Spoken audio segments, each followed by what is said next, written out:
This is Rugby Unity. I am David Pembroke, and unfortunately this week we haven't been able to match Ewan Mackenzie's cows with Eddie Jones's commitment. So in fact, we will be producing two programs for you this weekend, and the first conversation is with the Japan coach Eddie Jones, who is spending his week preparing for a very important match against Canada in Japan. Eddie, what sort of a week have you had?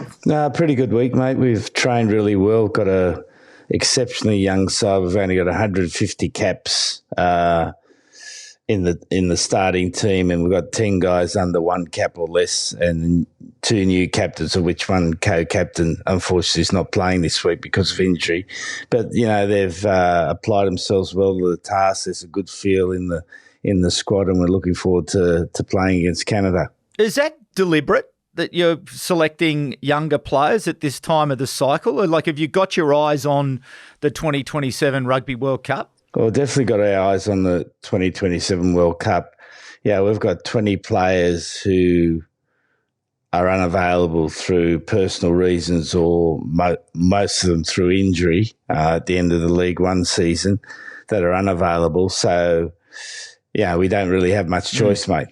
What's the differences in coaching a sort of a youngish team like that compared to some of the more experienced teams that you've prepared over the years? Well, you can never assume anything. You don't really know the knowledge level of the players, their understanding of certain situations. I think any team can follow a game plan, and any team can follow a plan into a game, but it's how they adapt to the game in the game, because there's so many different factors involved in winning a game of rugby, and you never know which one's going to be crucial in that game and how they adapt to that game. So you just try to give them as much experience adapting to different situations, build up their belief in the way they want to play, because, again, you've got players from all different backgrounds, all different philosophies about how they think about the game. Is trying to get them on the same page as quickly as possible. And your opponents this week, Canada, coming off a good win over the USA last weekend in Calgary. We don't hear a lot about Canada. So how do you prepare and how do you assess the Canadians and where they are at the moment in terms of their development? Well, Japan plays Canada pretty regularly in the PNC every year. So, we know what their strengths and weaknesses are. They got a new coach in Steve Meehan, who cut his teeth in firstly club rugby in Brisbane, and then was probably one of the first Australian coaches to venture overseas and had a long career in France, most of the time at Stade Francais. And he's brought a new edge to their attack. He's an attacking coach. He likes to attack, and they look a bit more fluid in the way they attack, because they've always been a muscular team, Canada. You just think back to the early World Cups. They were a big muscular team that used to be able to take it to top four teams. And they're probably one of the countries that have suffered most under professionalism, that because of the nature of rugby in Canada and because of the other major professional sports, they've become it's been difficult for them to retain talent. And going from a side that was always around, the top 12, they're now dropped out to probably about the top 20. Yeah. Are they on the way back, though? Are they rebuilding? Well, it's hard to tell, mate. If you look at one game against the USA, you'd say yes. It was an emphatic win against the USA. But as we know, one game doesn't tell a summer, mate. You need a few more, need to put a few more together. I think, one of the things I've always noticed lately, even listening to this show, when I say listen to this show, some things that we talk about, and then watching, other sports show, that the commentary around where a team's at is so result driven, and in reality, to get anywhere, it takes a period of time. Like I was just watching the rugby league last night, and the Canterbury side, 3 or 4 years ago, they were struggling to win a game. It's taken them at least 3 years to build a strong team. If you look at Canberra Raiders, same thing. It's taken them at least 2 years to build their side. South Africa in rugby is now on the back of 9 years together. And, and then you go to the other end of the cycle at that 9 year cycle. So you build the team up, then you start to get the problems of age. So the other Pacific Nations Championship match this weekend, Fiji and Tonga in Suva. What are you expecting? Because I understand that Fiji doesn't have access to a number of their top 14 players. Yeah, well, I think, the case for everyone's missing players, mate. As Tonga only gets their best players in the World Cup. That's the history of Tongan rugby. Fiji's is becoming increasingly more like that because of the number of players they have in the top 14. In Australia that Will Skelton's just gone back to play for La Rochelle. And that's the reality of these competitions here, particularly for the Pacific Nations countries. They very rarely get their top players. No, we're missing Salto. Oh, yeah. Okay. Yeah. He's one player that you're missing, yeah? Or we're missing that apart from another 20 apart from that, inch. Yeah. So what should we expect from the Fiji and Tonga match at the weekend? Well, Tonga, beat Samoa pretty easily in the first game. We're very physical and very tough, and they've probably got more access to their players at this stage than the other countries. So I think it'll be a close game, but in Suva, I think Fiji will probably have a little bit too much pace and power, and they'll be able to take advantage of any unstructured pieces of play in the game and should be able to get home. All right, so that's something to look forward to and certainly available. I'm not sure if we can see those matches on television in Australia, but do they get much coverage in Japan? Are they freely available there for people to watch this weekend? Well, rugby's not freely available in Japan. Rugby's only on pay television. It's one of the challenges a lot of countries have is getting rugby on the television. So we'll come to discussion about the Rugby Championship in a moment, but first of all, some comments from you, the audience, the third voice, as we like to refer to you here at Rugby Unity, and please keep the comments and the questions coming. But the first of the comments is, Box Fan here. Great show, guys. We love Eddie for his contribution to our 2007 World Cup success and loved his autobiography. Great to hear from him on your podcast. Stormer Europa, listening to Ewan and Eddie is a breath of fresh air. Gary Emery says, hi, David. Thanks for uploading this latest edition. Eddie, Ewan and yourself providing excellent unbiased analysis. Well done to the Wallabies in South Africa. You did us proud over the 2 games. Good luck against Argentina in Townsville.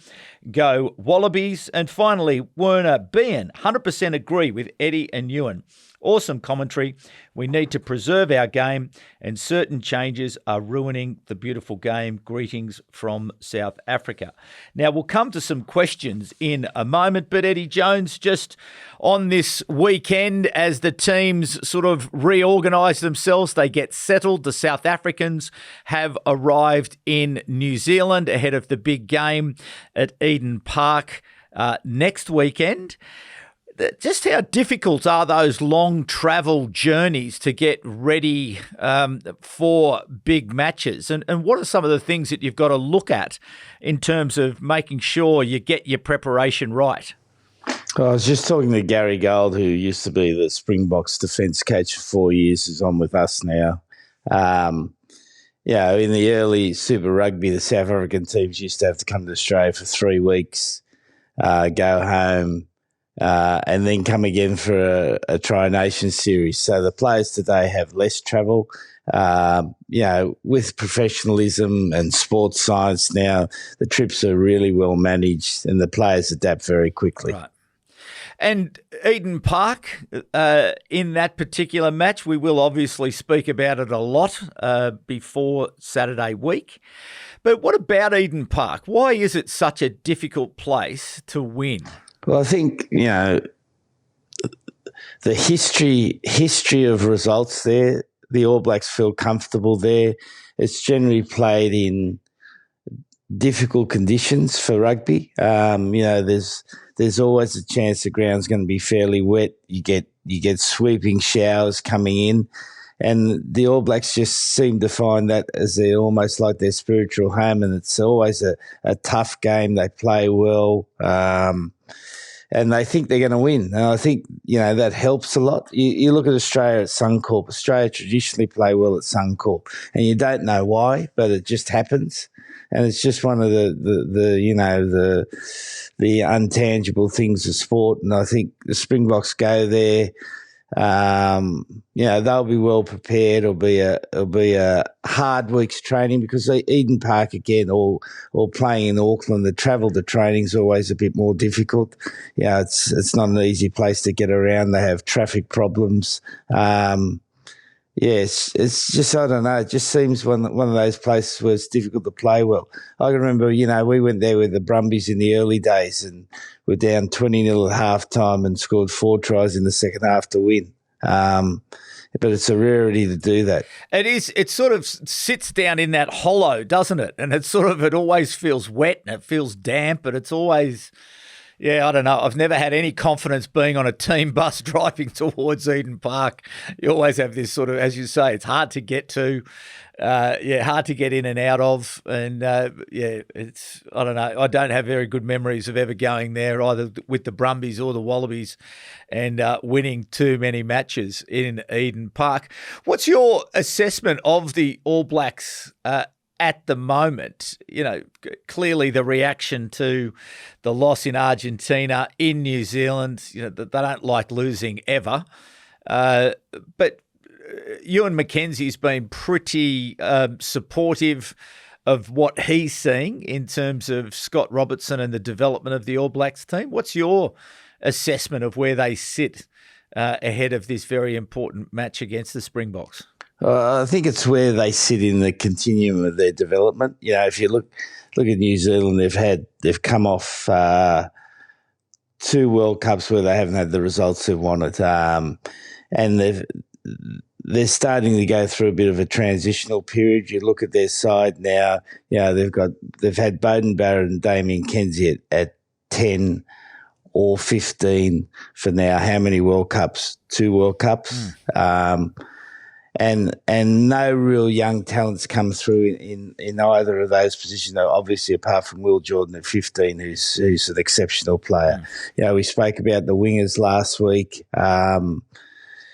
They're starting to bring a couple of good young locks through, like Holland, the big lock looks like a real player, and him and Barrett together form a good combination. But they're going through that bit of a transitional period in terms of their team, trying to find the right balance. And I think Scott Robinson, is learning to adapt and adjust to international rugby.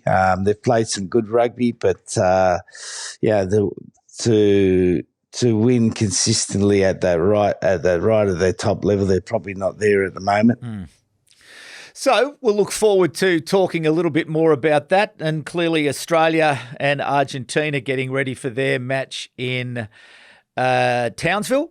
Thomas Albanours, the very talented Argentinian fly half, has been left at home, and they have left Argentina for 5 weeks. They've got quite a long tour through Australia, and they'll end up in the UK playing South Africa at Twickenham in the final match of the Rugby Championship.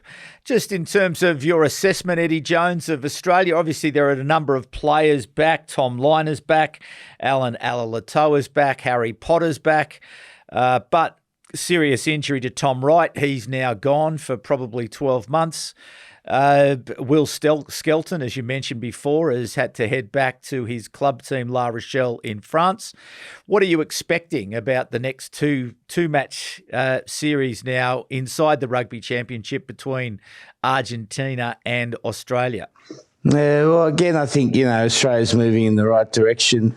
They've accumulated some depth in selection. They seem to have found a way to play effectively, particularly in attack. They've been hugely competitive in the breakdown, and their line-out's been outstanding. So that gets them into games, and they've got a toughness and a resilience about them that developing really well under Joe Schmidt, who's in his second year now. So they're going to be hard to beat, mate. Argentina, I still find, you watch them, it's still a little bit up and down, and they play a style of game that's quite high risk, and when it comes off, it's fantastic. But they're prone to a lot of errors because they pass the ball a fair bit. Which in rugby, it's a contradiction in rugby. Everyone wants to see running rugby, but I was just thinking about the other day, like when we first had rugby, when you and I played, there was 8 forwards in every ruck, so there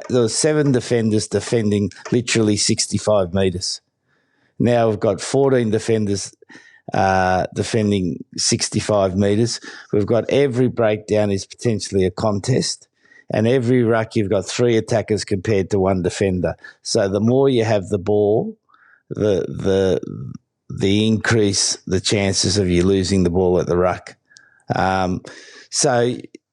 And it's become a collision sport, mate. It's just a collision sport. So you got to win the collisions, try to gain some momentum through ruck speed, trying to balance the numerical advantage. And, the most effective plays in rugby at the moment are 0 pass plays and 3 pass plays. So if you're able to create some quick ruck ball, then you're able to move the ball to space quickly. It's very effective. Otherwise, the most effective is a 0 pass play, which is carrying the ball from a pick and go. And that's why you're seeing a lot of that these days. Yeah, you see a lot of teams now, they play almost data ball rugby, which, everyone's got the data analytics about how you win a game of rugby. And, you can't doubt the authenticity of it because they've got the stats to prove, that's how you win games of rugby. And Argentina bucked the system a bit. So, and therefore they're probably a little bit up and down. Yeah. But wasn't a statistic that you quoted last week that I think 11 of the tries that were scored last weekend were from 1 pass? Was that the stat that you had last week? Yeah, no. It wasn't a stat; it was a fact. Yeah, that's that there was 1 pass in 11 tries. Yeah, and that's the way the game's going. Like you've almost got, you see this game now where you've got this little passing, continuous rugby between the 50 and the 22, and then once you get in the 22, it's like rollerball, mate. You need big men running hard to create to get near the goal line, and then it's hard to stop. Yeah, well, that's where the game sits at the moment, and certainly those big matches to look forward to, not this weekend, but the weekend after. And as I say, here on Rugby Unity, we'll be having plenty of conversation about that. But just some other news that I picked up. I did see that Jordan Petaia has ended his NFL career and is heading off to France in Perpignan. He has signed with the French team. Follows on, obviously, from Louis Rees-Zammit, also ending his NFL career. What's your views on this? Is it just that it's such a different game that it's particularly when you're a 22, 23 to 25-year-old athlete that really trying to transition to a sport in a position, whether it be some sort of a defensive position like Petaia had or a running back, but it seems to be just too difficult to be able to establish, because we've seen, Jared Hayne try it, and a rugby league player. What's your views and your assessments of trying to make it in the NFL for rugby players? Well, Pemby, to be honest, I really don't know. But what I do know is that there's one player from New Zealand that's made it, and I can't recall his name, and he's won a Super Bowl. Apart from that, like every team gets a spot for an international player, I believe. Yeah, so they have to have an international player. It doesn't count in the salary cap. And they generate so much news for NFL because of that. You think about all the news that Rees-Zammit's created on the NFL. So they're smart, the NFL, really smart. And the chances of that player going through is difficult. I remember we had a boy at Aussie boy, actually, Hayden Smith, who was up playing in England and actually played for America. I had him at Saracens. And he went across to one of the teams got paid an extraordinary amount of money to be in the training squad, and he said they were literally in the classroom 14 hours a day learning the plays, because it's a one play game. It's everything's a set play basically, unless you play fast huddleless American football, which very few teams play. So everything's a set play. So you've got to learn your plays, and if you haven't grown up like that, it's difficult. It's like a rugby league forward coming to rugby and trying to learn lineouts. They can learn it, but it takes them a long period of time. It's not natural to them, and it's very difficult. It's that point that you raise about publicity. I've just finished watching the series on the Dallas Cowboys, which is on Netflix at the moment. And interesting, I think it was Roger Goodell, the NFL commissioner, or someone made the comment about Jerry Jones, the owner of the Dallas Cowboys, that they make it a soap opera.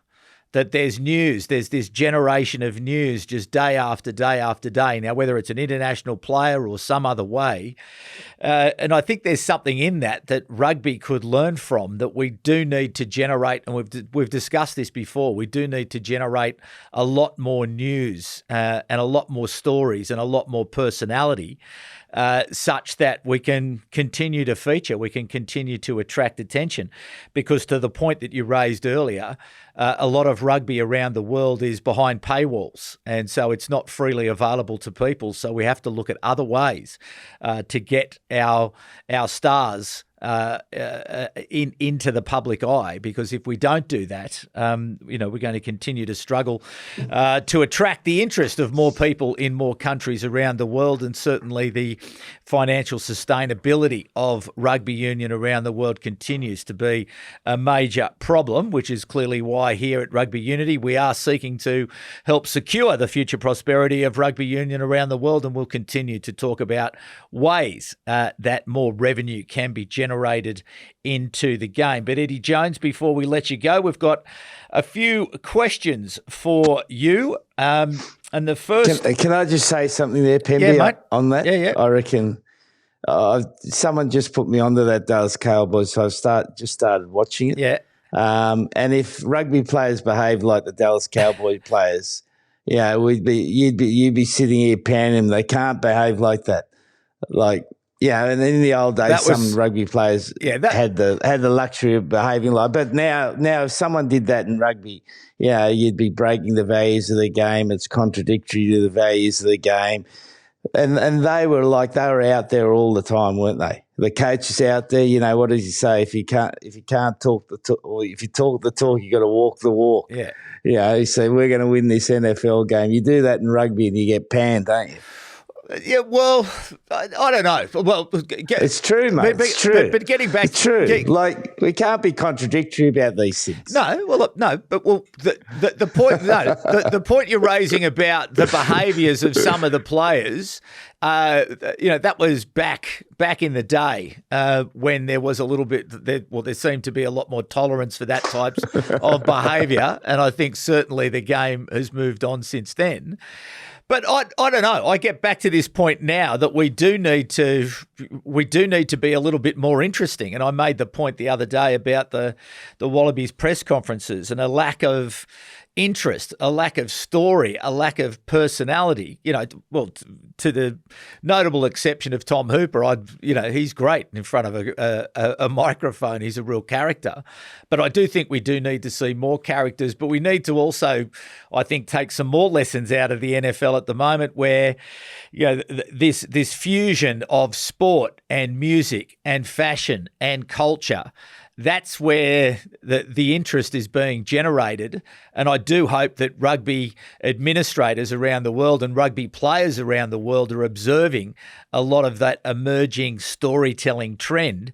And how do we find our music people? How do we find our artists? How do we find our fashion people? Because that's where the interest is. That's where the eyeballs are. And again, Travis Kelce, we've just seen him announce his marriage or future marriage to Taylor Swift. But straight off the back of that, he's then launched a new fashion range, which has generated massive types of interest. So I think we have to look at different ways to get into the story more regularly, because we've got the personalities, we've got the superstars, and we've got the global coverage. We just need to do a better job of packaging it all up and getting it in front of people.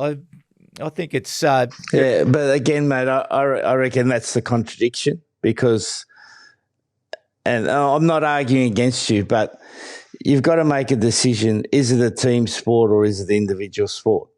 And maybe there's a balance there, because rugby's a game that's always valued the attributes of being a good team man. And rugby, the game itself, doesn't lead itself to huge individual stars. It's not a huge individual star. You think about just over the last period of time how many huge individual stars there's been. Name me them. Yeah. No, that's fair. But I think that's the challenge. I think the game needs to evolve so as that we can enable the big stars to grow, but to not compromise at the same time the team itself. I do think, you can't have both. Well, mate. you can. You can't have both. You can. Of course you can.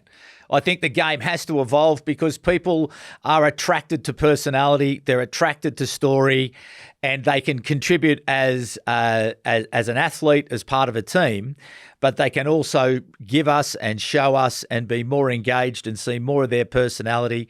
And there is clearly a way forward to be able to do it. And that's the pathway for rugby if we're going to attract attention, because people are interested in personality. People, that's what they're looking for. That's what they want. And if that's what the fans are looking for, we have to give them more personality. Look at Alona Ma in the women's game. She's an enormous personality, but then she contributes well to a team. And her team seem to be quite comfortable. They seem to be quite comfortable, the fact that she's out there. Fantastic during the women's before the opening match against England. She sent out a message to her fans: "What colour lipstick should I be wearing on the during the game?" And then went out and played very well. I think her post-tackle meters were at a record level for us. So I think we can have both. And I think we have to have both. And I think we have to develop both, because we are in a battle for people's time and attention.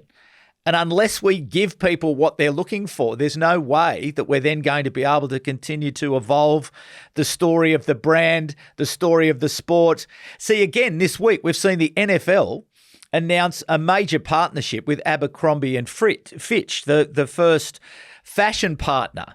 So again, NFL, they're leading the way. They're seeing these opportunities to where they can grow and see these connection points between culture and sport. They're joined up with a major American fashion brand, and there will be a number of players who will come through and take advantage of that as part of telling that story. And again, we just need to modernise in rugby, because we've got the global coverage, we've got the personalities, we've got the interest, we've got the heritage, we've got those team and those values, but we need to do more to build these global superstars. And those people are there. Henry Pollock, look at him. We need to grow him into a genuine global superstar. Joseph Akusu Suaalii, another one, just sitting there ready to be grown. Will Jordan, another superstar. Cam Roigard, another superstar. So we've got these great athletes. We just need to do more to promote them, to get them in front of people, because, and I do think the women are showing the way. I think the women at the Women's World Cup are really engaging with the fans. They're spending time on the field after the game. My campaign to get male rugby players after international games, the women are doing it. They're engaging with the fans. There's a carnival atmosphere. They're showing their personalities on social media. The path is being shown, Eddie, for the men's game by the women. The path is there, and I think there is a real opportunity for us to continue to learn from what the women's are doing from a men's game to grow that appeal. So there you go. My rant is over. You might be right. Mate, I am right. You might be right. I am right on that one. So, Eddie, hey, Pemby, thanks for the show. Wanted to get Eddie and Ewan's opinion on the age profile of the Box players. Mostert, Khaleesi, Etzebeth, LaRue, Bongi are all close to their mid-30s. At what point do you cull older players and freshen up the team? Well, I always remember when I first started coaching, I went and saw Wayne Bennett, who was fantastic at the Broncos, rejuvenating his team consistently. He said, I'll give you one piece of advice. He said, always let a player go 1 year earlier than 1 year late. And I did that at the Brumbies. And I think in essence that's right. At international rugby, it's a little bit different because experience is so important. And particularly for forwards, I think experienced forwards are so valuable. But when you've got there's a tipping point in any team when you've got too many old players, then you've got to look at renovating and rebuilding. And when you haven't got enough old players, you've got to keep them for a bit longer. So they're definitely getting to that stage where they're going to have to make decisions. And some of the decisions are being made for them. You know, they're missing Malherbe at the moment, who's been absolute cornerstone of their scrum for the last two World Cups. So he's out now with a neck injury, and whether he'll come back. You know, the hooker Bongi's got injuries concerns. But they are going to have to make some big decisions, and they're going to be difficult decisions for them because, you know, whenever you drop an iconic player, it causes a lot of criticism because people want to keep them. But you just got at some stage you got to move them on, and they're getting to that stage. And I think, Russie showed his hand in the first test where he picked a younger team and it didn't quite work out, and then he's gone back to the tried and true, brought Mostert back. And you think about the South African team, no one ever talks about Mostert. But every time he plays, they put in a good, tough performance because he's one of those glue players. He just does his job. He works hard, cleans, tackles. There's nothing of him. Like, he plays at about 106, 107 Ks. But he's just such a good, tough player. But those decisions are coming for Razzie, and he knows that. So to the next question, and this is from Brendan. Over the past few years, the Wallabies were one of the least disciplined sides in top-tier rugby, averaging around 13 penalties a game. Since Joe Schmidt arrived, that's dropped to under 8 this year, including only 4 at Ellis Park. To me, it looks like Schmidt picks smarter decision-makers, even at the cost of a physical edge. Do you agree? And how hard is it to get that balance right in selection? Well, I'll use Maro Itaje as an example to answer that question. Itaje has been outstanding player at Test rugby, but in the early part of his career, he was prone to give away strings of penalties because of his want to be in the game. You look at that, I think it was the second lines test, he gave away 2 penalties early in the game. The third, they came to a line out. He jumped across, but almost stopped himself from really contesting the ball because he was in the chance of giving away a penalty. 10 years ago, he would have given away that penalty, and that would have been 3 on the trot. And that's players learn to make better decisions particularly around the breakdown and in line out contesting that are key areas of contesting. And they learn that through experience. They learn that through playing test matches. You only learn about test matches by playing test matches. So, again, if we then go to the Australian example, someone like McWright, who now I think would be around his 30th test, is making better decisions around the breakdown because he's a better test player. So you go through that hard stage when they're young and they don't make good decisions. George Smith was again. You look at George Smith early in his career, he'd give away penalties. Later in his career, the referees would almost be looking for George to make a decision. Yeah, very true. All right, Teddy, we've got a couple of questions from Teddy. Eddie, where would you play Joseph Akusu Suaalii? It seems like at centre he doesn't have the room and time to showcase his skills. Is it a question of giving him time in the middle, or would a move to fullback or wing be a preferred option?